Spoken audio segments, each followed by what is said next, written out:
In 1863, Peter works as a slave in a cotton plantation with his wife Dodie Ann and their children. When he learns he's been sold to a new owner, he spends the last moment with his family in prayer until the white men come to drag him out, ignoring the pleas from the children. Peter tries to fight back, yelling and struggling against their hold, but the men don't hesitate to aim their gun at Dodie Ann, and this instantly makes Peter stops, accepting to get on the cart on his own feet. Unfortunately, now the men want revenge, so they hit him anyway before dragging him again. Peter and a bunch of other slaves are transported in a cage as if they were cattle, and through the bars, Peter promises his children one day he'll come back for them as they try to run after him in tears. After a long time spent on the road, they arrive at their new working location, which happens to be the construction of a railroad. The conditions here are 100 times worse than in the plantations. The heads of the slaves that dared to disobey decorate the entrance as a warning. They sleep in cages, and even while they're behaving and working hard, the white masters won't hesitate to hit them and insult them. To make matters worse, they quote the Bible to justify their actions. There are also lots of feral dogs around, who are sent after any slave that tries to run away. When a slave does misbehave, sometimes they're just whipped, but other times they're shot right there in the middle of the field, and other times the boss Fassel will brand them right on the face. Fassel keeps two men as his right hands, Harrington and Knowles, who was also bought as a slave but was chosen to become part of the guards because of his hunting skills. Peter tries his best to behave, but even when he tries to help his friend Gordon when he falls, he gets yelled at for daring to do anything that isn't working. One evening, after all the slaves are sent back to their cage, they have to watch how John is thrown inside while wiggling in pain because of his branded cheek. A slave named Thomas is trembling in fear, and Peter tries to comfort him by asking him to remember his loved ones and to think of this as just work. He also offers the word of God, who is always watching over them, but John scoffs at him because clearly there isn't a God that cares about them. Peter doesn't react to the taunt though. He keeps calm and promises John to pray for him. Sometime later, Peter overhears two white guards talking about some very important news. Lincoln has freed the slaves, and now all the ones that managed to escape are running to Baton Rouge to seek help. The conversation suddenly interrupted when a guard notices Thomas made a mistake with the food and intends to punish him, but Peter comes in his defense, explaining he's just a kid. The guard hits him before taking out his gun to point it at Peter, ready to kill him for such insolence, but Fassel stops him because he's taken a particular interest in Peter because of his attitude. Later, when Peter is back in the cage, Fassel approaches him to tell him he's his god and Peter is his dog now, to which Peter replies that then he should be fed the same meat as the dogs. At that moment Fassel just laughs, but the next day, he puts Peter in chains and makes him kneel in front of him while his dog keeps barking and growling at Peter, only a few inches between them. Now the dog is committed, Peter sent to memory. Later over lunch, Peter tells the other slaves about Lincoln and Baton Rouge, which they could reach after 5 days of walking through the swamp. Some of the slaves are hesitant because surviving the swamps isn't easy, but when Peter reminds them they probably won't survive this place either, he gets the support of a few men. Now they only need to wait for the right time to escape. Sometime later, a slave dies in the middle of work, and the guards make Peter drag him to the pit where they throw all the bodies together. There are some white deserters that should be digging, but as soon as they see Peter, they say a black man should do this instead. Thus Peter ends up grabbing a shovel to fill in the pit. Peter realizes this is the perfect chance for him to pull off the plan, so he waits patiently for the guards to be distracted by an explosion on the field and jumps on them to kill them with the shovel and steal a knife before running away. The other slaves and the deserters see this and take the chance to start running as well, hitting a few guards in the way, which allows John to steal a gun. Other guards raise the alarm and immediately begin shooting the runners, killing as many as possible before they're lost in the woods. Fassel does some shooting of his own too, killing the deserters, but he hates the fact Peter got away with it and calls for Harrington, Knowles, and the dogs to go after him. Peter manages to team up with 3 of his friends, and he guides them through the forest by keeping an ear up for any dangers approaching. Eventually they manage to find the swamps and most of the team doesn't have trouble crossing, but Thomas freezes when he sees the crocodiles, allowing the dogs to catch up with him. After the beasts have done enough damage, Fassel calls them back and demands to know where the group is going, but Thomas refuses to answer. This prompts Fassel to offer a deal. If Thomas tells him where the others are going, he'll allow him to leave. A terrified Thomas confesses what he knows and is indeed allowed to go into the swamp, but as soon as he turns around, Fassel shoots him and lets the crocodiles eat him. Meanwhile, Peter, John, and Gordon finish crossing the swamp safely. Peter thinks they should take the other swamps, but John won't take orders from anyone and decides to take the horse trail, feeling like he can stay safe thanks to the gun he stole. Gordon wants to follow Peter wherever he goes, but Peter thinks they'll be harder to track if they split up, so Gordon chooses his own way through the woods after Peter reminds him to follow the sound of Lincoln's cannons. Afterward, Peter begins choosing his own way, only to discover his leg is bleeding because he had been touched by a bullet after all. He needs to do something about it soon or the dogs will smell the blood, but first he needs to run for a while to put some distance between him and Fassel. Moments later, Peter comes across a house owned by a white family that also keeps slaves. First Peter grabs a vine from a tree to tie above his wound as a tourniquet, Then he sneaks around by staying hidden behind a pile of logs. This allows him to reach for some water from the pump and to notice the clothes hanging on a rope. Taking a big risk, Peter across the garden and steals a shirt before running into the forest, but one of the family kids sees him and alerts everyone by ringing a bell. Fassel hears the noise and follows it to the house, where he's told by the family about the direction Peter took off. Peter's running as fast as possible, only stopping to bandage his wound with the shirt he stole. Moments later, he takes the bloodstained shirt off and hides it in a trunk for the dogs to find while he hides under the swamp water. Fassel and his men fall for the trick and make their way down the road thinking Peter has crossed the swamp, but he actually comes out after the group is gone. Suddenly, a crocodile takes the chance to attack him, so Peter thinks fast and pushes it away with a thick branch before killing it with his knife. At that moment, Dodiane wakes up from a nightmare where she saw her husband in danger. The kids wake up as well and worry about their father, but Dodiane promises he's alive and that he'll come soon because he survived things no other man could. When night falls, Peter hides on top of a tree and uses his knife to remove the swamp leeches from his body, which means some blood drips on the plants surrounding him.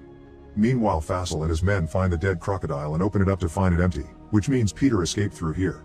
The group decides to camp for the night and feast on the crocodile, which prompts Harrington to actually compliment Peter for his skill.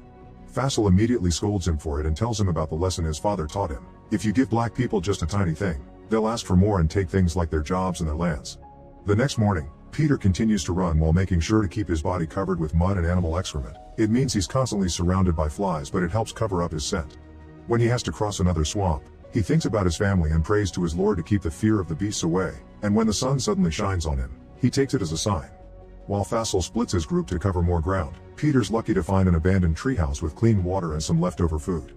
There are also some hot coals, so Peter uses them to heat up his knife in order to cauterize his leg wound. Afterward, he puts the coals on the empty bucket and takes them with him as he climbs a tree to throw the smoke at a beehive. This scares the bees away and allows Peter to take some honey. Fassel sees the smoke and begins riding toward it, but Peter's already on his way out. The treehouse also has a boat that a snake is using as its own hiding place, so Peter carefully pushes it away with a branch before jumping into the boat and sailing away as he enjoys the taste of the honey.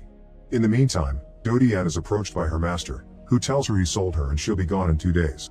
Her children aren't allowed to go with her though, because her new master will give her a new husband. Dodiane is deeply hurt by the news and still wants to wait here for her husband to come back, so she takes a rather drastic choice to avoid being sold. She goes to one of the machines used for the production of cotton and puts her hand inside, pretending she's being caught in an accident. Back to Fassel, he finds the treehouse thanks to his dog's nose and manages to keep track of Peter's direction while he crosses the river. Peter hurries to make his way into the woods where he's surprised to meet again with John, who is angry because now the white men will come after him as well. Peter swears he's not being followed and teaches John how to hide his scent, but John ignores him before they start running again. Just a moment later, they hear the dogs barking and hurry to hide. Peter gets inside an empty trunk while John climbs up a treetop. The dogs manage to follow John's scent anyway, allowing Fassel and his men to easily find him.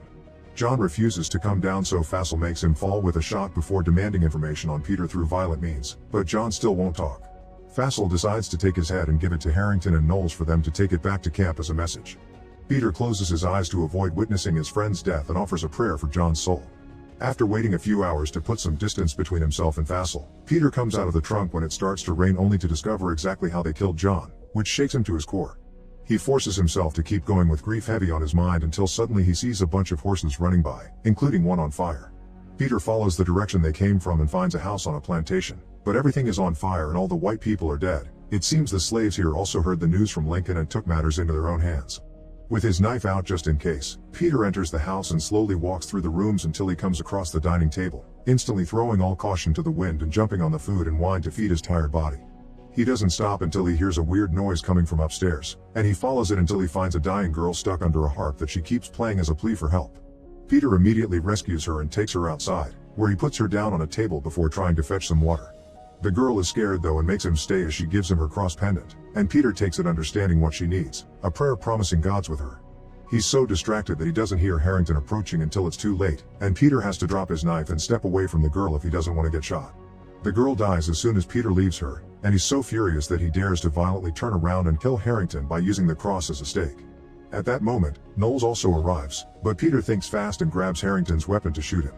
Knowles tries to explain to Peter that someone capable of killing a crocodile may be accepted by Fassel in his ranks, but Peter calls him the worst kind and leaves him to die.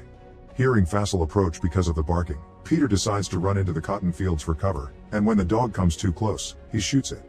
Fassel eventually comes across the body, which makes him even more determined to catch Peter. The next morning, Peter arrives at a beach filled with the bodies of white men that died during the confrontations against Lincoln's army. Unfortunately, they don't have any provisions for him to take, but in the distance, Peter can see the ships and hear the cannons that indicate Lincoln's men are near. Excited at the thought of finally reaching freedom, Peter begins running again, but suddenly a horse appears by his side and he's pushed to the ground with a few hits. It's Faisal, who offers Peter some of the meat he had asked for back in the cage and asks him to beg. Since Peter won't obey, Faisal takes out his gun and reminds Peter he's his god, but before he can pull the trigger, someone else shoots him first. Peter tells the falling body that he's no god before turning to meet his saviors, who are Lincoln's native guard led by Lieutenant Q. Peter's body finally gives in to exhaustion and hunger, so the soldiers take him to the infirmary tent on their camp in Baton Rouge. Because his leg wound is infected, the nun nurse makes Peter wheeze, and for a few days Peter does nothing but dream about his family. Once Peter is feeling better, he sees one of the soldiers to get his new papers as a free man, although he has to make up some information he doesn't know, like his age. Unfortunately, he isn't allowed to leave and search for his family yet. The white soldiers are taking advantage of the fact the slaves are technically stolen contraband and give them two choices. They can work on the federal farms or join the army. Peter refuses to keep following orders, but when the soldier points out that joining the army can help him rescue his family and be free for good, Peter accepts to join. Afterward, Peter discovers the army has found Gordon too, and he's hurting but alive. Peter is glad to see him, but it pains him to tell him about John. Then Peter goes to see Q for his uniform, but first he's asked if he'd be interested in helping the cause by posing for something called a photograph. Peter is wary, but Q promises the white photographers are harmless and their intentions good. It turns out these men are taking pictures of the reality behind slavery to let the world know, and Peter agrees to show his bare back to the camera, exposing the scars of hundreds of whippings. Next, Peter's taken to see the general, who asks him about all the information he may have about the railroad the enemy's building. After Peter shares all the intel he has, the general stares at his picture and points out that those scars equal disobedience, which isn't a good quality to have in the army. Q tries to take Peter away, but Peter defends himself anyway, explaining that those scars mean he's been beaten up many times yet he never stopped fighting, which is also important for a soldier. At dawn, Q takes Peter and all his soldiers to the trenches, where he reminds them they're fighting for freedom with a heartfelt speech. Many soldiers fall to enemy fire while they're still marching, but the group doesn't let it stop them and joins the fight without hesitation. Soon there's fire surrounding them everywhere, and Peter is hit by an explosion, leaving him unconscious in a puddle for a few minutes. As soon as he wakes up, he drags his sore body through the mud to keep on helping, shooting at the enemy whenever he has the chance and offering blessings for any dying companion he sees in the way. Q falls in battle, and eventually Peter finds a wounded Gordon as well. Seeing his friend in so much pain and fear inspires him to come out from his hiding spot to run toward enemy lines. His intentions to stop the cannons, and thanks to all the soldiers that see him as an inspiration and follow him, the native guard overpowers their enemies and obtains their victory. Now that war's over, the army visits every plantation to free the slaves. When they arrive at the house Peter used to work at, everybody's shocked, not believing the news, but happiness soon takes over their mood when they finally understand freedom's actually real. After seeing his former master die in the hands of justice, Peter begins looking for his family, almost having a breakdown when he can't find them. However, when he begins offering a prayer under his breath, he glances to his side and lets God guide him to finally find his wife and kids, who run to him to meet him with a hug. The photograph of the real Peter became an iconic part of history and traveled the entire world many times over. In 1863, thanks to Lincoln's proclamation, over 400,000 black people escaped to freedom. By 1865, nearly 4 million slaves in America were recognized as free.